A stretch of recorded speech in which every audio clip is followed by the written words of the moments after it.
Nenhum homem é uma ilha. O poeta inglês John Donne disse isso no século XVI, mas parece que nos serve mais do que nunca em meio ao isolamento social imposto pela pandemia de coronavírus. Mesmo com cada um na sua casa, já deu para perceber que não somos uma ilha cercada da nossa própria realidade por todos os lados. Se a quarentena conta com conforto, geladeira cheia e tranquilidade para alguns, não é preciso sair de casa para perceber que já vivemos uma crise econômica e social sem precedentes. Faltam máscaras, comida, companhia, recursos de todos os tipos. Como se unir a outras pessoas, movimentos sociais e organizações para fazer chegar ajuda com urgência a quem precisa? No Sala de Convidados de hoje, a gente conversa sobre coronavírus e solidariedade. Fiz uma entrega também em uma comunidade próxima de Manguinhos, nessa ideia de aproximar a alimentação saudável de quem está nas periferias. É um momento de união, entendeu? E ele teve realmente uma queda de 70% a 80% do nosso serviço. Às vezes a gente tem um entendimento de que para melhorar a nossa comunidade a gente tem que trazer algo de fora. Mas essa proposta veio para lembrar para a gente que as preciosidades das comunidades estão dentro da comunidade. Conversando comigo hoje pela internet sobre coronavírus e solidariedade. Mônica Sacramento, coordenadora de projeto da ONG Crioula. Eliana Souza Silva, diretora da Redes da Maré. Daniela Araújo, coordenadora executiva da Bem TV, e Aldenora Gomes Gonzalez, que está chegando aqui para conversar com a gente, presidente do Conselho Nacional de Assistência Social. E a sua participação vai enriquecer essa conversa. Eu recebo as suas perguntas e comentários aqui ao longo do programa e compartilho com as nossas convidadas. Conhece exemplos de solidariedade nesse momento de pandemia? Conta pra gente pelo WhatsApp 021 99 701 8122, pelas redes sociais do Canal Saúde ou pelo 0800 701 8122. A ligação é gratuita. A pandemia e a fome caminham lado a lado. O movimento dos pequenos agricultores envolve toda uma cadeia de solidariedade, da plantação à distribuição de alimentos. É em Santa Teresa, no centro do Rio de Janeiro, que fica o espaço Raízes do Brasil. A fila por aqui começa cedo. Moradores aproveitam para comprar tudo fresquinho. Couve, alface, açafrão, tudo produzido por produtores rurais de todos os cantos do país. As vendas beneficiam diretamente cerca de 5.000 agricultores. Eu acho muito importante a gente saber o que a gente come. Você é o que você come, eu acho isso. Ter a consciência do que você come. Agora, mais do que nunca, você tem que valorizar quem planta. O local é uma conquista do movimento dos pequenos agricultores, uma forma de integrar campo e cidade através da alimentação saudável. Além de comprar pessoalmente legumes, verduras e folhagens, os moradores e visitantes ainda contam com uma lojinha de produtos agroecológicos. Com o novo coronavírus, tudo se adaptou. Além de álcool em gel e máscaras, uma outra iniciativa foi reforçada. É a Cesta Camponesa, uma espécie de feira online. Então a compra ela é feita por um site, chama cestacamponesa.com.br, a pessoa entra, se cadastra por bairro, vai gerar uma senha e ela vai receber uma lista. E essa lista ela monta a sua cesta, de acordo com as suas necessidades. As pessoas recebem sua cesta em casa e após isso ela faz o pagamento da cesta. E assim que a listagem chega, cada cesta é montada com cuidado. Para se ter uma ideia do crescimento dos pedidos, antes da pandemia eram entregues por mês cerca de 300 cestas. Agora já são mais de 1.200. As entregas são feitas 2 vezes por semana em toda a cidade do Rio de Janeiro, Niterói e também na Baixada Fluminense. Mas para que tudo isso dê certo, foi feita uma parceria com uma associação de taxistas. Essa união de forças que começou durante o período da pandemia tem dado resultados. Na Rua do Raízes do Brasil, olha a quantidade de táxis. Cerca de 50 motoristas aguardando cestas e endereços. Uma via de mão dupla, que gera mais trabalho, renda e ajuda na logística de entrega, o que amplia a cada dia o alcance dos produtos. Então a gente percebe também que a Cesta Camponesa facilitou para que esses trabalhadores do setor de transporte pudessem ter uma renda semanal a partir da cesta camponesa. Então, criamos, na verdade, uma economia entre campo e cidade, onde todos se beneficiam. 69, 1869. E a gente vai acompanhar uma das entregas do Alexandre, cesta por cesta dentro do carro. E hoje eu vou até ganhar uma carona. Agora sim está na hora de fazer a entrega. E é claro, usando o cinto de segurança e máscara. Bora lá? E é no balanço do carro que o Alexandre me conta como essa união tem ajudado. Foi o que eu falei, ele é um momento de união, entendeu? E ele teve realmente uma queda de 70% a 80% do nosso serviço. Então essa parceria ela é muito importante, além da união que a gente tem que ter nesse momento, devido à Covid-19, ela é importante também para a nossa renda, entendeu? Dos taxistas que teve essa redução. Ele diz que mesmo quando tudo passar, os taxistas pretendem seguir com a parceria. A gente está muito feliz, entendeu? Pela ajuda que está sendo nos dada e também muito feliz pela oportunidade de ajudar de alguma forma, entendeu? Com essa união que a gente está buscando aí, dia a dia. A conversa tá boa, mas está na hora de entregar a cesta da Rebeca. Ela conta que conheceu o projeto através de um grupo de WhatsApp. Eu estou muito feliz porque no grupo de WhatsApp onde a gente participa, eu estou conhecendo os produtores locais. Então eu sei já 2 pessoas que produziram os alimentos que eu vou receber agora. Enfim, isso é incrível, né? A gente conhecer quem está produzindo a nossa comida com toda a segurança.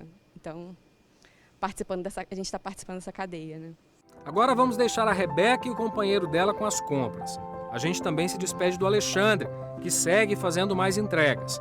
E você, tá pensando que essa reportagem acaba aqui? Nada disso.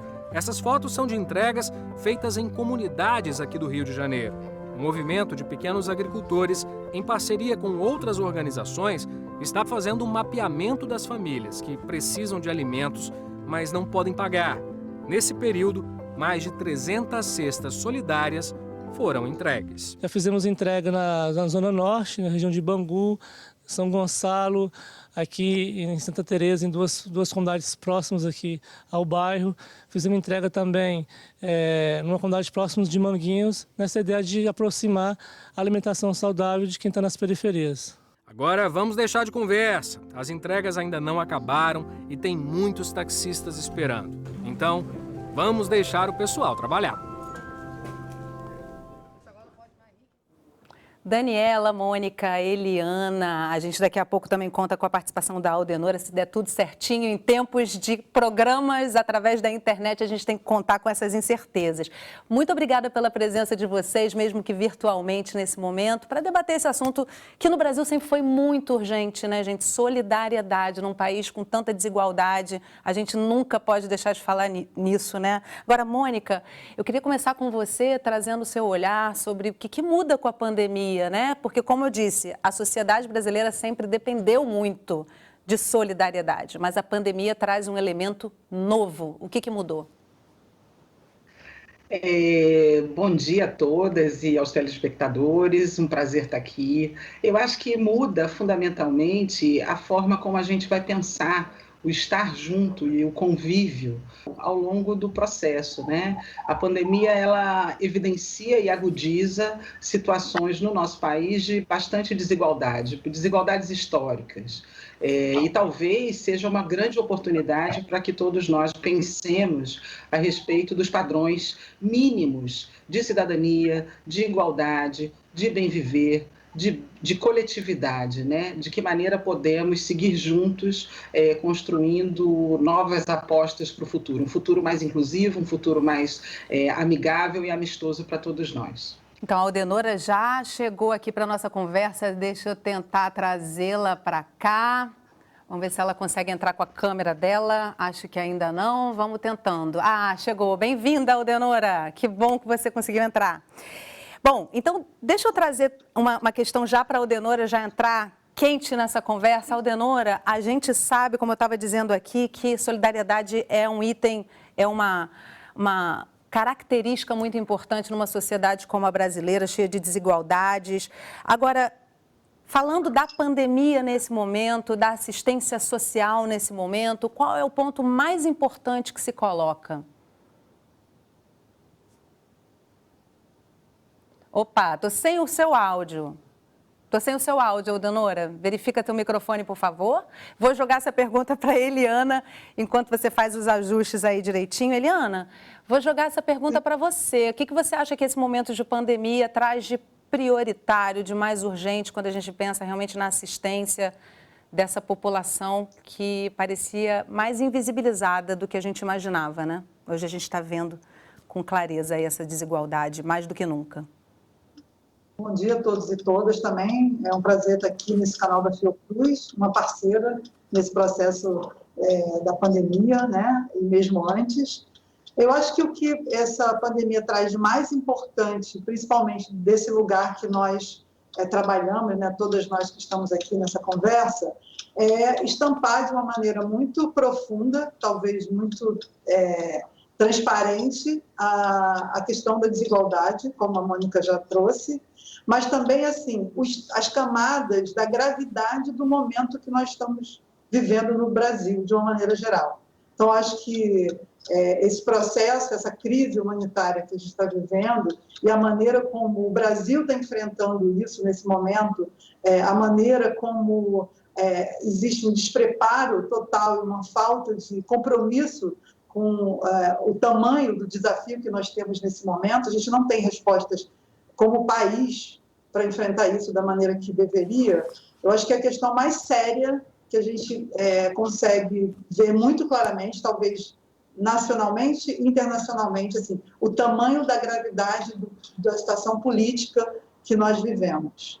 Com certeza. E Daniela, a gente também tem uma parceria longa aí, sempre trazendo o pessoal da Bem TV aqui com a gente, faz um trabalho super bacana com os jovens. Os jovens são multiplicadores, muitas vezes nesse momento vistos como multiplicadores até da infecção, porque não apresentam sintomas, mas a Bem TV encontrou uma forma de levar esses jovens a serem multiplicadores mais do que nunca de boa informação. E a gente vai mostrar esse exemplo no nosso segundo bloco. Eu queria trazer com você o seguinte: qual a importância da participação do jovem nesse momento nas questões de olhar social, né, da questão da solidariedade em meio a uma pandemia? Bom, a juventude, né, é uma faixa etária muito livre, muito criativa, muito engajada com soluções. E o momento de crise que a gente está vivendo exige essa articulação de forças, dessa solidariedade entre gerações, para a gente inovar, criar soluções. Então, o que eu acho mais importante agora do trabalho com os jovens é inspirar esse ar de novidade para encontrar novas soluções, né, tanto para as ações solidárias quanto para as ações de mobilizações sociais, porque a gente vive uma crise política muito séria e as duas coisas juntas precisam de todos nós para que a gente supere, né, esses desafios. Com certeza. Agora, já que a gente começou trazendo aí o que a Bem TV já está fazendo em termos de trabalho nesse momento de pandemia, Mônica, fala um pouquinho de como é que a ONG Crioula está agindo nesse momento e qual o enfoque de vocês. A ONG Crioula é uma ONG voltada para mulheres negras, fundada há aproximadamente 30 anos, né? Então, mantendo o seu foco no suporte para mulheres negras e, sobretudo, no fortalecimento dessas mulheres enquanto sujeitos políticos, a gente imediatamente se uniu ao Instituto Marielle Franco, ao Perifa Connection e ao Movimento Caxias para lançar uma campanha chamada Agora é a Hora. Nesse programa, nesse projeto, nós reunimos 34 lideranças de 9 municípios do Rio de Janeiro, especialmente região metropolitana e Baixada, que mobilizaram também quase aproximadamente 60 jovens, 60 mobilizadores, exatamente para unir uma ação humanitária, que é a distribuição de cestas de alimentação, com o suporte para o cadastramento no auxílio emergencial. Então, nos pareceu uma ideia interessante aliar a ação humanitária, né, no sentido de preservar a segurança alimentar dessas famílias e dessas mulheres com as quais a gente trabalha, mas também dar um passo a mais, um passo no sentido de construir uma ação política que realmente informe sobre o direito que as famílias têm de receber e acessar o auxílio emergencial, o cadastramento em programas governamentais, o esclarecimento em relação a que procedimentos podem fazer em relação à tiragem de documentação, ou seja, de uma certa maneira, oferecer um suporte através da mobilização de lideranças comunitárias, que junto com jovens do estado do território, vem se organizando e promovendo, de fato, a possibilidade e a conscientização de que todos têm direito e todos são cidadãos. Então, de que forma também a gente pode, coletivamente, se organizar no sentido de construir e garantir mais direito para as famílias, especialmente as famílias que estão na Baixada Fluminense, em favelas cariocas e tudo mais. Então, é isso que nós estamos fazendo. A gente realmente trabalha hoje no ao vivo aqui com a internet oscilando, a gente não está te vendo muito bem, mas a gente conseguiu te ouvir. E aí eu acho que a Mônica trouxe uma... não me viu. Não, mas falhou um pouquinho o seu vídeo, mas... Estamos te ouvindo, acho que isso que é importante. Agora, achei interessante duas coisas nessa sua fala, Mônica. Primeiro, o nome dessa campanha, né? Agora é a hora. A sensação que eu tenho é que a pandemia vem mudar muitas coisas na nossa sociedade, né? Quem sabe essa nova forma, não só de comunicação que a gente está tendo aqui, também de ações, vem para ficar e a gente realmente consegue um engajamento maior. E aí, Eliana, eu queria trazer com você essa perspectiva, né? De que a própria comunidade gera soluções de dentro da comunidade. Isso é muito interessante também se ver, né? Uma perspectiva bem diferente da caridade, que vem de repente, de uma elite que faz uma doação e que se depende dessa boa ação de uma elite que está num momento muito mais confortável, né? Qual a importância disso, de se encontrar esse lugar das ações partirem de dentro da comunidade? Eu quero depois ouvir todas as nossas convidadas falando disso. Eliana? Sim, eu acho que talvez esse seja realmente o conceito. Eu acredito muito nas soluções e nas propostas que são gestadas dentro das próprias comunidades, dentro das próprias favelas, e a gente vê isso pela potência que determinadas ações, determinadas iniciativas estão tendo nesse momento. A gente, na Maré, criou uma organização de uma campanha chamada Maré Diz Não ao Coronavírus, que é uma iniciativa que começa com uma proposição da Rede da Maré, enfim, que é uma organização que tem toda uma inserção, né? São pessoas que nasceram, cresceram na Maré, como é o meu caso, e que estão ali numa perspectiva de construir projetos estruturantes. Então, no momento em que a gente tem que pensar em como continuar atuando, né, numa perspectiva emergencial, surge essa campanha, que é uma campanha pensada a partir dessa proposição de entender de uma maneira estrutural os problemas que nós temos ali, atuar de uma maneira emergencial, mas com esse olhar de que essas ações elas não podem ter um fim em si mesmas, podem ser simplesmente ações para esse momento. Então, acho que elas são fundamentais porque, por exemplo, a gente começou com uma articulação de atender 6 mil pessoas em situação de extrema pobreza, de maior vulnerabilidade, no conjunto das 16 favelas da Maré, e logo no primeiro mês, que foi o mês de março, parte de março e abril, a gente já identificou, porque a própria comunidade foi trazendo demandas, um número muito maior de pessoas para serem atendidas, e a campanha acabou atingindo, no primeiro mês, 7.272 pessoas. A gente está indo para o segundo mês, no próximo sábado, com essa é uma das ações, a distribuição de cestas básicas de alimentos, mas também kit de higiene e limpeza, e no segundo mês, a previsão já é de 10 mil cestas, né, nessa composição de materiais de higiene e de limpeza. E a gente só está conseguindo fazer isso nessa dimensão, primeiro porque a Maré tem uma dimensão de cidade, são 140 mil pessoas, é maior que 96,4% das cidades brasileiras. Então, a gente tem, de fato, uma demanda que é muito grande.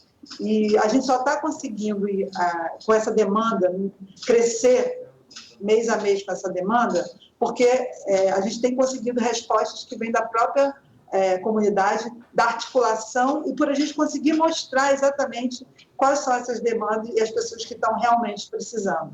Então, acho que existe uma potência que vem da favela, que vem da periferia, que no momento de emergência como esse, ou de emergências, a gente consegue pensar soluções e mobilizar as próprias pessoas dessas favelas para estar buscando essas soluções e essas respostas que junto com, digamos, com o restante da cidade, né, com a sensibilidade das outras pessoas, tem se solidarizado e tem contribuído de uma maneira muito significativa para essa campanha. Essa percepção de necessidade, né, Daniela, que a própria comunidade tem, que pode gerar soluções baseadas nisso, né?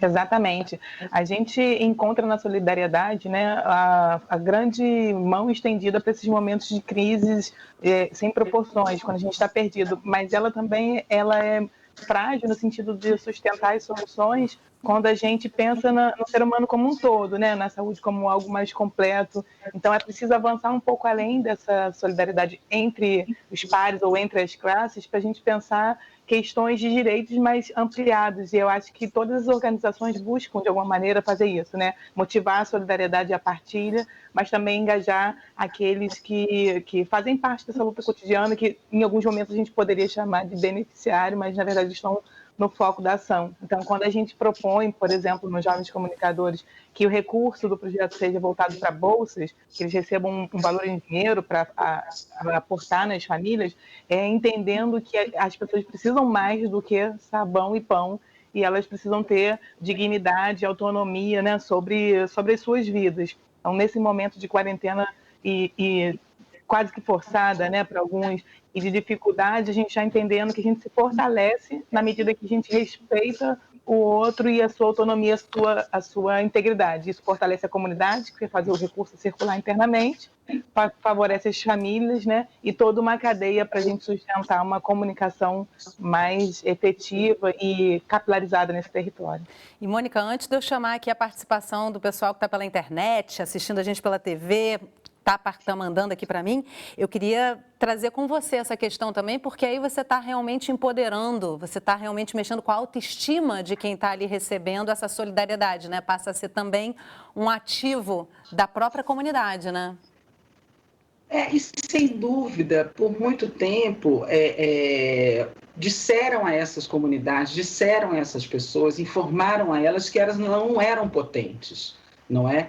Então, quando Eliana traz a questão da potência, o que a gente está dizendo, olha, você tem direitos, né? E construindo isso, mais do que dizendo e informando, porque o cidadão sabe que ele tem direitos, ele observa no seu cotidiano a existência dessa desigualdade e dessas múltiplas camadas a qual tanto Eliana quanto Dani se referem. Mas, sobretudo, como é que a gente viabiliza a voz e se une a diversas vozes para fazer valer, de fato, o que é direito. O direito à vida, o direito à saúde, a um tratamento igualitário, o direito à circulação, o direito à documentação, não é? Como é que você, a segurança alimentar, como é que você, de fato, capilariza essa ideia e se une diante de tantas vozes potentes exatamente para recriar possibilidades de convivência, né? Recriar formas de se relacionar, recriar formas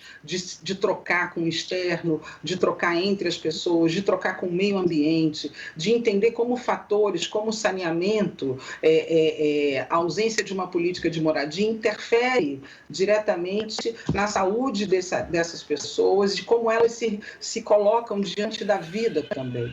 Então, acho que apesar de ser um momento gravíssimo, é um momento de profunda reflexão para todos nós, no sentido de como faremos daqui por diante, como encararemos estas múltiplas vozes que estão aí dizendo é preciso mudança, é preciso garantia de direitos, e é preciso garantia de direito para todos, e não só para um determinado grupo de cidadãos brasileiros. Eu acho que esse é o nosso desafio, né? Então, acho que é por aí que caminhamos. Para mim, você diferencia claramente nessa sua fala o que é caridade e o que é solidariedade, né? Porque caridade é uma coisa que talvez vá criar uma dependência e também gera um bem-estar para quem está oferecendo, muitas vezes. A solidariedade me parece ser mais no ambiente da troca, né? Eu queria trazer aqui um comentário da Romene Santos, de Saquarema, no Rio de Janeiro. Ela encaminhou para a gente pelo WhatsApp. Ela fala que o Instituto Jodoma alia o cuidado com o meio ambiente e a higienização ao produzir e distribuir sabão ecológico preparado a partir de óleo de cozinha usado às famílias necessitadas. Então, ela aí já mandou para a gente um exemplo de como é que ela está praticando e trabalhando a solidariedade aí com esse projeto. E eu tenho uma pergunta pelo WhatsApp de Hamilton, de Goiânia. Para além da solidariedade utilitarista, que também tem seu valor, principalmente em tempo de pandemia, gostaria de ouvir a abordagem das convidadas sobre solidariedade enquanto processos contínuos de garantia e efetivação de direitos, ou seja, solidariedade na dimensão da gestão das políticas públicas de saúde, exatamente do que você estava trazendo, mas aí acho que trazendo um enfoque para a saúde. Eliana, como é que você percebe isso, então, esse extrato da saúde nesse contexto da solidariedade nas comunidades? Então, acho que essa pergunta é muito interessante, muito pertinente para o momento, e eu queria assim, deixar muito claro assim, que essa questão da caridade, da solidariedade, de fato, são coisas distintas. O que nós fazemos, por exemplo, na Rede da Maré, não tem nada a ver com assistencialismo, com caridade, porque a gente sabe que precisar atuar nesse campo da segurança alimentar de uma maneira tão direta, distribuindo cestas básicas, tem a ver com uma negligência do Estado em relação a pessoas que estão sem renda nesse momento, a pessoas que estão desempregadas, como a gente está vendo lá, há mais de 3, 4, 5 anos. Então, assim, é muito importante falar que essa questão ela está circunscrita a esse momento, a uma situação emergencial, e que ela tem que servir, na realidade, para a gente entender como a sociedade civil está abordando essa questão de maneira mais profunda e processual junto ao governo, junto às políticas públicas, né? Eu acho que o que nós estamos vivendo, e a gente está tendo que dar uma resposta, a sociedade civil hoje está dando uma resposta, eu diria, significativa, organizada, dentro desse lugar da potência que eu falei, mas isso é uma situação de emergência. Esse não é o nosso papel. Nosso papel é justamente estar mostrando que é possível e é necessário e é urgente que se reconheça o direito de todas as pessoas, independente da condição social dela, independente da origem dela, independente da cor dela.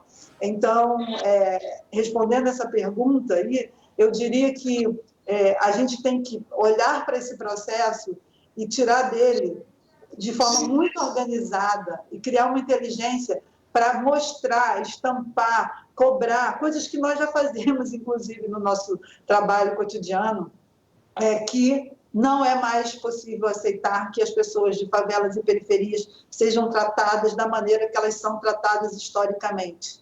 Se a gente for olhar para o problema da saúde, olhando a situação do Rio de Janeiro, você tem uma condição muito diferenciada em relação a quem está morrendo. A doença atinge todo mundo, atinge. Só um minutinho, Eliana. Vou só pedir para quem não estiver falando no momento, fechar o microfone para não dar esse chiadinho, a gente concluir esse bloco com a fala da Eliana rapidinho. É importante entender que essa doença ela atinge a todas as pessoas, independente da camada social que ela esteja. Mas algumas pessoas têm mais condição de passar por essa doença sem morrer do que outras. E o que a gente tem visto é justamente as pessoas morrendo nas favelas e nas periferias. A gente está vendo a superlotação dos hospitais públicos para atender justamente as pessoas que não têm plano de saúde, as pessoas que não podem acessar uma rede que não é pública. Então, mais uma vez, eu acho que a gente tem que focar na questão de que as ações e as emergências que nós temos, elas também precisam ser direcionadas para quem mais precisa nesse momento. Eliana, passando disso, ir adiante. Então, desculpa te interromper, eu preciso fazer um intervalo rapidinho. Também quero trazer a Aldenora, que já está aqui com a gente para a nossa conversa. Vamos aproveitar o intervalo para isso.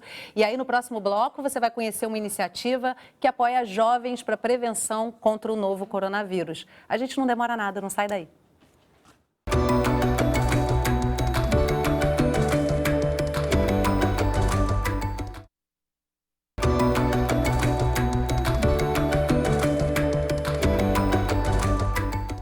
Sala de Convidados está de volta conversando sobre coronavírus e solidariedade. Conversam comigo no estúdio pela internet Mônica Sacramento, coordenadora de projeto da ONG Crioula, Eliana Souza Silva, diretora da Redes da Maré, Daniela Araújo, coordenadora executiva da Bem TV, e infelizmente a gente não conseguiu contar com a participação da Aldenora Gomes Gonzalez, presidente do Conselho Nacional de Assistência Social, mas prometemos convidá-la para uma próxima oportunidade.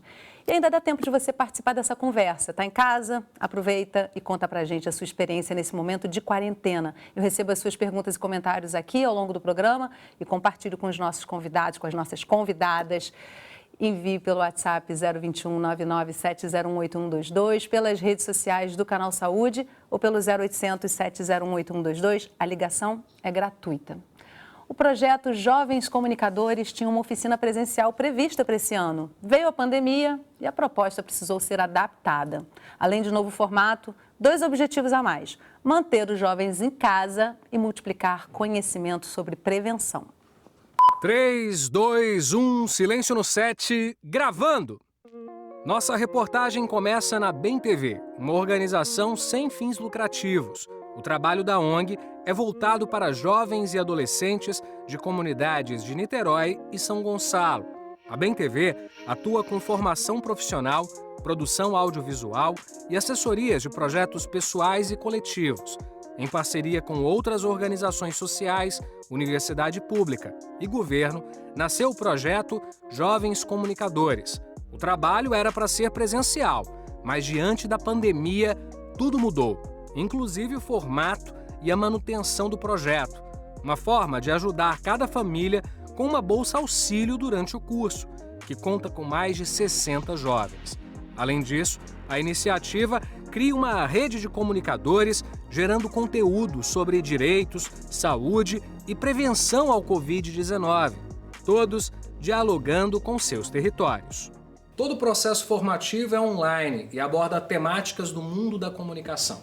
Dados, fatos, checagem de notícias e noções de comunicação popular. Além disso, a turma tem aulas práticas, como criação de arte e vídeo. Para quem já gosta de comunicação, todo esse conteúdo é um prato cheio. E decidi entrar no curso porque tudo que é de comunicação me agrada. E eu também faço parte do Jornal Comunitário Ainda Não Pensei, daqui do Preventório. E acredito que todos os conteúdos do curso têm me agregado bastante conhecimento, tenho aprendido demais com os professores, também com os alunos. Tenho conseguido estar presente em todas as aulas. Olá, meu nome é Jonathan. Eu costumo assistir às aulas aqui do quarto da minha namorada. E no caso assisto por esse telefone aqui mesmo. E assim, as aulas são muito interativas, são boas, eu consigo dialogar com os professores e as perguntas que são feitas pelos outros alunos também, que são bem respondidas, eu também me ajuda a compreender mais ainda. Assim, cada jovem se torna um multiplicador dentro do próprio território. Essa aqui é a minha comunidade, Caixa d'Água, localizada no Caramujo.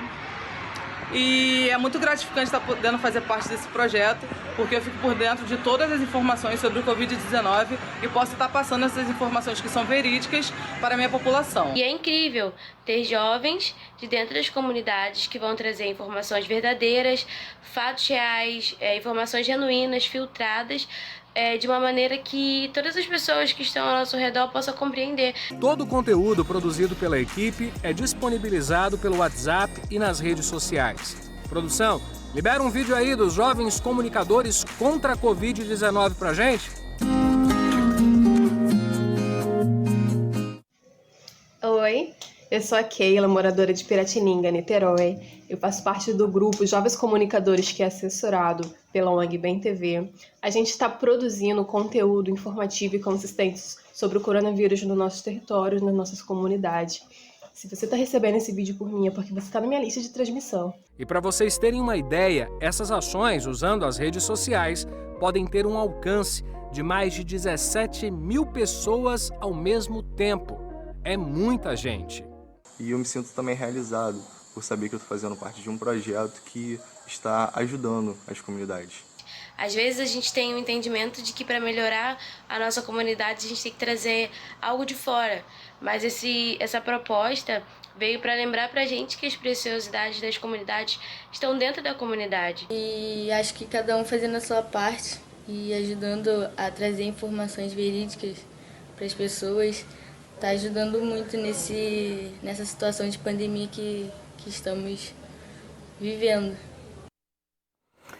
Olha só, achei bem bacana essa adaptação, viu, Daniela? Como é que foi para os alunos? Eu queria que você explicasse um pouquinho melhor como é que foi esse processo aí, né? Porque eles têm uma expectativa de irem ao espaço da ONG, de interagir ali uns com os outros. Como é que foi essa mudança? E também que você trouxesse de novo uma coisa que você comentou no primeiro momento, que é o fornecimento de uma bolsa. Acabou sendo revista a forma de aplicação do recurso que a ONG tinha, né? Conta pra gente como é que foi isso. Bom, então, como eu falei no início do programa, né, a Bem TV já tem 28 anos, eu fui aluna da turma de 99, então a gente tem uma trajetória longa em formações nas comunidades. Normalmente o curso é oferecido em 6 meses, é uma formação completa que permite aprofundar a linguagem, né, e para esse ano, a turma do Projeto Olho Vivo, que começou em 2003 e está até hoje, ano a ano, né, renovando os alunos, ela previa uma formação em audiovisual que não seria mais possível a gente realizar presencialmente, né? Nem num espaço na comunidade, de um parceiro, nem na sede da organização. Então, como a gente financia as ações a partir de doações, de incentivos fiscais e outros tipos de captação, o que a gente pensou no momento foi como manter esse recurso circulando, porque a gente entende que nesse momento de pandemia é importantíssimo a gente ampliar nosso conceito de solidariedade, né, que às vezes vai muito do imediatismo, do que a gente foi chamado no início do bloco de assistencialismo, né, da comida, mas entender que o outro tem mais necessidades. Então a gente resolveu usar os 20% do recurso que a gente não tinha captado 100% para fazer a turma, e a gente resolveu que ia pagar em forma de bolsa para ajudar todos os jovens que de alguma maneira pudessem, né, estar próximos da gente.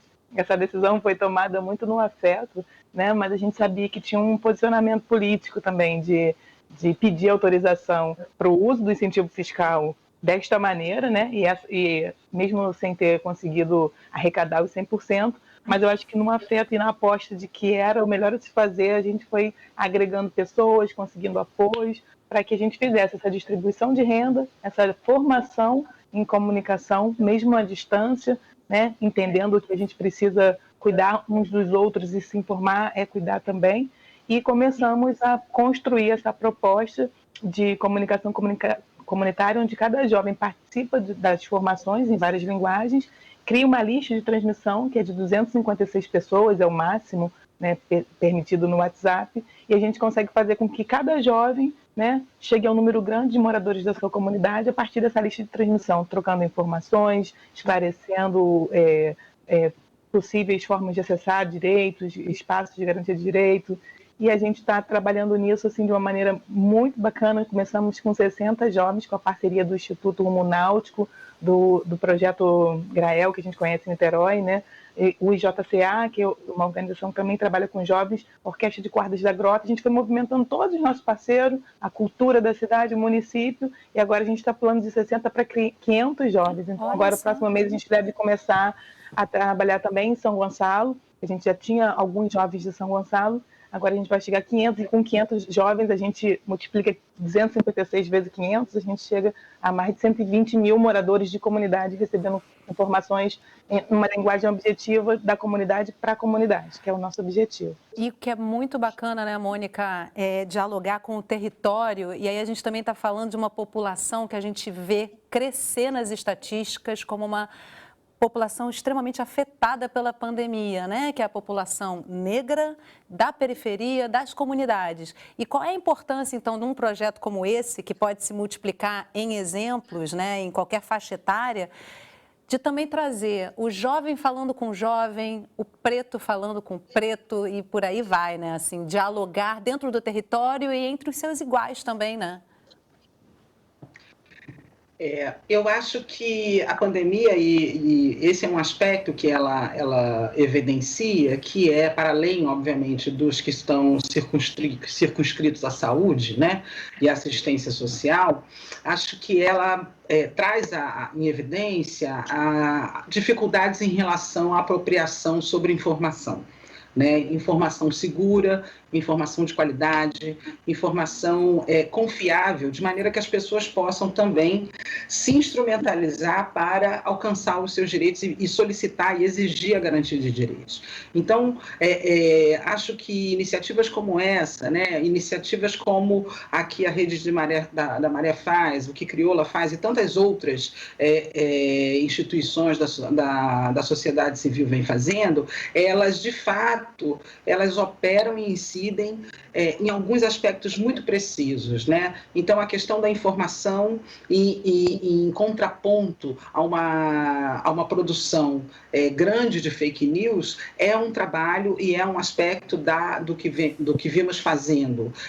Também olhar para a exclusão digital. É uma ilusão que todos têm acesso à tecnologia, né? Que todos estão completamente apropriados da tecnologia. A própria dificuldade no acesso no cadastramento evidencia não só a desigualdade que é na apropriação dessas ferramentas tecnológicas, como também na compra e no domínio de celulares que possam, por exemplo, baixar programas, enfim, porque, de fato, o que nós temos colocados e a própria não entrada da Aldenonora é uma evidência disso, é que a gente não estava acostumado a lidar com essas ferramentas de uma maneira tão ampla em nossas vidas. E isso é alguma coisa que se coloca como uma emergência. Então, assim como vocês da Bem TV, nós também em Crioula pensamos nisso, né? No acesso à internet, do quanto a liderança comunitária precisa ter garantia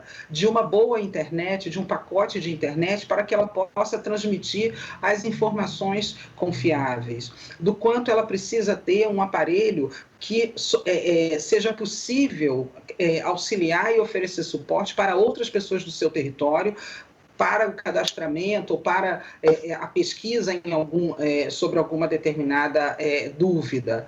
Então, essa é uma outra dimensão. Há uma outra dimensão que se evidencia e que são dimensões laterais a essa pandemia, que é exatamente isso, o acesso à escolarização, como é que as pessoas se apropriam disso. Então, esses são aspectos que vão ao redor da pandemia, não com menos importância. Claro, a vida é importante, a segurança alimentar é importante, mas é isso, é como que também o exercício de estar propondo soluções, co-criando soluções, ele às vezes é impedido por desigualdades que estão anteriores à situação de pandemia. A desigualdade tecnológica é uma delas, é uma delas. Então, assim, é importante a gente olhar para esses aspectos e o quanto eles dificultam a potência dos próprios territórios, né? A maior mobilização, mas é preciso também de que forma essas linguagens são produzidas. Daí a importância de co-criar linguagens, narrativas e soluções a partir do próprio território. Porque é real. O morador da favela tem um olhar sobre aquele enfrentamento de problemas que nós, num outro lugar de privilégio, num outro lugar de branquitude, não teremos, né? Então, é preciso que a gente respeite a voz e as soluções que essas pessoas têm para as suas próprias vidas, não é? Então, é nesse sentido que é tão importante ações que caminhem, conjuguem a ação humanitária, a percepção de que há uma necessidade emergencial, as pessoas estão morrendo de fome, mas é preciso também que a gente pense a longo prazo, de que forma a gente constrói e opera estratégias para reverter situações. Acho que é a síntese. E aí eu acho interessante a gente eu quero até mandar eu quero colocar uma pergunta para você e você já complementa respondendo, porque a pergunta tem a ver com isso que a Mônica trouxe, é uma pergunta da nossa audiência, a Márcia mandou de Niterói.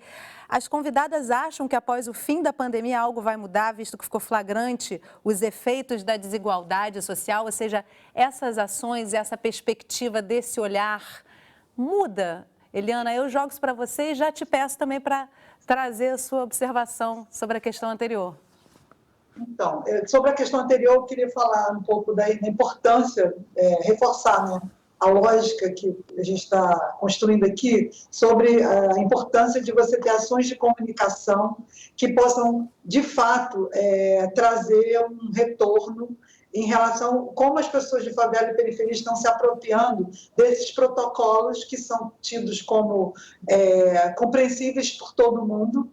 E, além de compreensíveis, as pessoas, eles são construídos dentro de uma lógica que todas as pessoas têm as condições materiais para cumpri-los.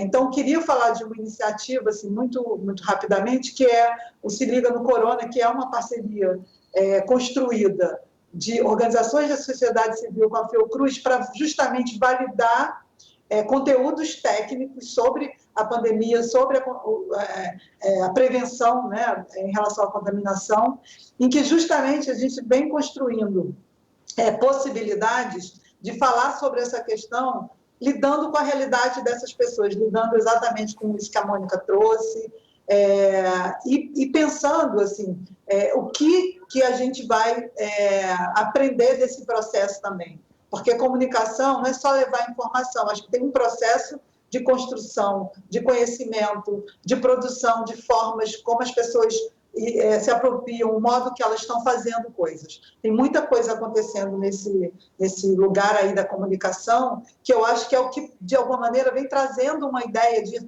redução de danos para esse problema de quem mora em favela e periferia, que eu acho que a gente tem que trabalhar com esse conceito de redução de danos, no sentido de que a gente tem que criar uma alternativa, ser inventivo para que essa contaminação não aconteça de uma maneira do tamanho da gravidade que ele pode acontecer nas favelas e periferias. E são trabalhos como esses que estão sendo citados aqui, que eu acho que vem, de alguma maneira, contribuindo para essa mudança. Mais uma vez, a sociedade civil, enfim, junto com a Fiocruz, no caso da Maré, mas eu acho que falta uma mensagem voltada para as pessoas reais, para as demandas reais e para esse tamanho aí da desigualdade que a gente tem falado tanto. Em relação ao devir, né, o que pode ficar desse processo, eu entendo que as pessoas individualmente podem estar falando assim, ninguém vai ser o mesmo depois disso, o mundo será o outro. Isso pode até acontecer, mas eu entendo que isso só vai acontecer dependendo de como cada um de nós individualmente está entendendo esse processo, como a gente está se reavaliando no sentido de pensar o sentido da própria vida e por que a gente faz determinadas coisas, por que a gente consome determinadas coisas, porque, enfim, tem uma lógica colocada, um modo de vida colocado, existem outros modos. E se a gente está nesse momento, nós estamos nesse momento acessando esses outros modos e outras possibilidades, é uma questão para a gente se perguntar, né? Porque não adianta, não é questão só de acessar a informação. Acho que tem uma questão de postura, que depende também não só do indivíduo, mas como sociedade, o que a gente quer, né? O que a gente deseja ver acontecer. Porque o que está acontecendo tem a ver com as nossas escolhas, né? Como sociedade, mas também como indivíduo. Então, eu entendo, eu diria que a gente vai ter uma resposta mais propositiva, mais, enfim, que possa mudar ou não essa situação, vai depender de como, por exemplo, a gente, como sociedade civil, de uma maneira organizada, vai cobrar, né, e vai se colocar diante dos governos, diante das políticas públicas, para que mudar, realmente né? Precisam mudar o ponto de partida e a percepção. Agora, Daniela, uma fala aqui da Eliana que eu achei interessante com relação à validação da informação, porque a gente tem na internet inúmeros meios divulgando fake news e espalhando pânico de forma muito desproducente, né? Improducente, enfim. Eu queria saber com você como é que é feita essa apuração pelos jovens e como é que faz para entrar numa lista de transmissão. Bom, então, assim, pensando nessa perspectiva de mudança, né, a gente está trabalhando nela agora e o projeto é todo baseado em rede, baseado em parcerias, né? A Fiocruz foi um dos parceiros primeiros desse momento, onde a gente buscou informações seguras, né, e confiáveis para transmitir à comunidade. A Secretaria Municipal de Saúde também foi acionada e tem um canal de comunicação bem próximo para a gente, então quando chega alguma informação... De Niterói, né? Só para quem está vendo de fora do Rio saber.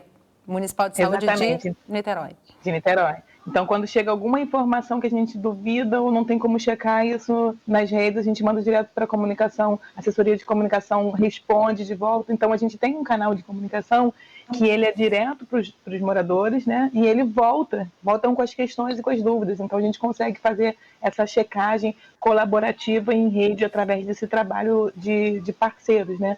Mas, pensando nisso para o futuro, essa mudança que todos nós esperamos que aconteça, né? Achando que o mundo não vai ser mais o mesmo, ela está, sim, relacionada à nossa capacidade de analisar o que a gente está vivendo agora, né? A gente não confundir a solidariedade com a moralidade. Então, por que a gente tem orgulho em dar uma cesta de alimentos e quando a gente fala de dinheiro, a gente já fica meio desconfiado? O que essa pessoa vai fazer com esse dinheiro, né? A gente tem orgulho de falar que precisa trabalhar em rede, mas a gente tem dificuldade de acessar a rede, porque 85% da classe D e E não tem acesso à internet no computador, tem ao celular. E às vezes é um celular precário. E por que a gente está trabalhando com mídias sociais, fazendo lista de transmissão no WhatsApp? Não é porque é mais legal, né? Não é por isso, é porque as pessoas não têm acesso à transmissão de dados e as operadoras amarram os pacotes de uma maneira que o WhatsApp, o Facebook ficam livres, elas podem trocar informação ali, mas elas não conseguem abrir link, páginas oficiais de prefeitura, nem de órgãos de saúde. Então, a gente vive também, né, uma série de negações de direitos fundamentais. A comunicação e a internet é um deles, e a gente precisa evidenciar para que essa transformação ela seja positiva no futuro, porque que a gente vai mudar, eu acho que a gente vai mudar, né? Uma amiga dizia outro dia que a máscara vai ser a nova camisinha, então que a nossa relação com a saúde vai ser diferenciada, né? O nosso contato vai ser diferenciado, a gente precisa evidenciar essas questões. O que a gente está tentando fazer no âmbito da comunicação é propagar informações, discutir questões e promover essa mudança gradativa no futuro que a gente quer depois da quarentena. Olha só, gente, está chegando no finalzinho do programa e eu queria pedir uma coisa para vocês três, cada uma no seu momento, rapidinho para a gente finalizar, que eu acho super importante. Uma resposta interessante desse movimento todo que vocês estão fazendo, ou seja, uma história que se destaque aí, algum resultado que vocês gostariam de trazer brevemente e uma dica para ser solidário sem sair de casa. Mônica? Olha, eu acho que uma história interessante, eu não destacaria uma, eu acho que todo o movimento que a gente vem fazendo no Agora é a Hora, a gente tem conseguido manter mobilizadas 34 lideranças que estão trabalhando com aproximadamente 2.000 famílias. Esse número, em breve, né, ele tende, a gente já tem essa perspectiva, porque infelizmente a necessidade é grande, isso vem numa escala cada vez maior, né? Mas acho que uma palavra que para mim é uma dica para ser solidário, faça o teste do pescoço, sabe? Olha em volta, é só olhar para o lado, e ao olhar para o lado com a disposição de ver, de enxergar. Se a gente fica muito preocupado com a nossa situação, de fato, a gente não consegue olhar para o lado. E seja solidário, seja empático, procure, de fato, ouvir histórias. Muito bom. Eliana? Bom, histórias a gente tem muitas, mas eu diria assim, que o que essa campanha tem me mostrado de uma maneira muito assim, sensível, singular, e assim, chega a me emocionar de verdade, porque assim, tem vindo doações de muitos lugares, de muitos cantos, muitas pessoas, indivíduos, organizações, mas eu tenho visto, por exemplo, chegar lá no Centro de Artes da Maré, moradores que vão ao supermercado fazer sua compra e compram 1 quilo de arroz, 1 quilo de feijão, um macarrão, um óleo, e levam lá também, são moradores da própria Maré fazendo esse gesto, né?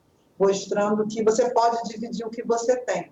Então, eu acho, primeiro, pensando assim, né, do ponto de vista humano, eu acho que a mensagem, ou a dica, não sei aí, é pensar que cada pessoa pode sim fazer alguma coisa nesse momento. Por mais que você não possa sair de casa, e você não tem que sair de casa mesmo, mas tem gente na rua fazendo coisas e que precisam de mais ajuda, de mais solidariedade, que pode vir de uma doação pequena que seja. A rede recebe doação de R$10 na conta bancária. Isso, para mim, é tão valioso quanto uma doação maior. Então, é isso. Eu acho que cada um tem o que dizer nesse momento, cada um tem o que fazer, tá? Vamos entrar no site lá da Redes da Maré para verificar dados bancários para uma contribuição aí em qualquer valor, já fica a dica. Daniela.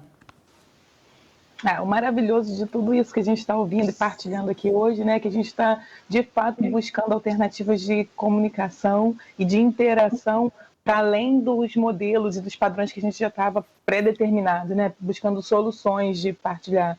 Acho que esse é o maior destaque que eu faria dentro de todas essas ações que a gente vem desenvolvendo e vendo serem desenvolvidas pelo Rio de Janeiro, pelo Brasil afora. Quando a gente coloca junto intelectuais, secretários de saúde, prefeitos, autoridades e moradores na mesma roda, porque agora a gente está todo mundo, né, numa situação de cuidado, precisamos nos fortalecer, porque o cuidado de um é o cuidado do outro, fica evidente que a gente estava fazendo alguma coisa errada, né, que estava faltando um pouquinho de interação entre esses atores e que a gente pode sim, é capaz assim, de buscar soluções, né, para a gente diminuir essa distância abissal da desigualdade e promover mudanças positivas para todos nós, porque quando a gente partilha e fica melhor para todo mundo, né? Mas quando a gente acumula e não partilha, fica melhor para alguns e péssimo para outros. Então, a ideia é que a gente possa viver num mundo mais solidário daqui para frente. Eu espero que a gente consiga. Olha só que bom, gente. Muito obrigada, viu, pelas dicas aí de vocês. Eu vou recapitular já para o pessoal não esquecer, mas muito obrigada pela participação de cada uma de vocês aqui com a gente hoje. Boa sorte com os projetos de cada uma de vocês. Vou recapitular então, hein? Olha só, olhar em volta, comprar 1 quilo de feijão, arroz, entregar para alguém que esteja precisando, entrar no site de uma dessas ONGs, fazer uma contribuição financeira no valor que tiver ao seu alcance. Enfim, não tem como você ficar perdido sem saber como fazer uma boa ação, ser solidário nesse momento. Obrigada a você que acompanhou a nossa conversa de hoje. Seja solidário. Se quiser rever ou compartilhar esse programa, multiplicar todas essas informações, esse programa fica disponível no site do Canal Saúde. A gente se vê na próxima semana. Até lá!